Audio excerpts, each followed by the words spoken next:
ഇനി ഈസി ആയിട്ട് ഏത് ക്വസ്റ്റ്യൻ ആൻസർ എഴുതാനുള്ളേ? അയ്യോ കോൺവെർസേഷൻ എഴുതാനുണ്ട്. ഇനി അതെഴുതാം. അതെനിക്ക് ഈസിയാ. എന്ത് പേരിപ്പോ ഇടും?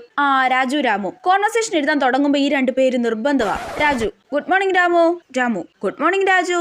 Raju Ramu how are you? Ramu I am fine Raju. And how are you Raju? Raju I am also fine Ramu. Ramu Raju where are you going? Raju I am going to market. Ramu okay. Raju Ramu where are you going? Ramu I am going to home. Raju okay. Ramu I am busy now. See you later. Okay bye. Raju I am also busy Ramu. See you later. Okay bye. Set. അയ്യോ teacher പറഞ്ഞായിരുന്നല്ലോ conversation തീരുമ്പോ last thank you welcome പറയണോന്ന്. അതും കൂടി പറഞ്ഞേക്കാം. ഇനി ആരാ പറയണ്ടേ? രാമുവാ. Ramu hey Raju thank you. Raju welcome Ramu welcome. ഇപ്പൊ സെറ്റ്. അങ്ങനെ എനിക്ക് 5 മാർക്ക് കിട്ടിയല്ലോ. ഞാൻ ക്രിസ്മസ് പരീക്ഷയ്ക്ക് ജയിച്ചേ. ഡിങ്കോ.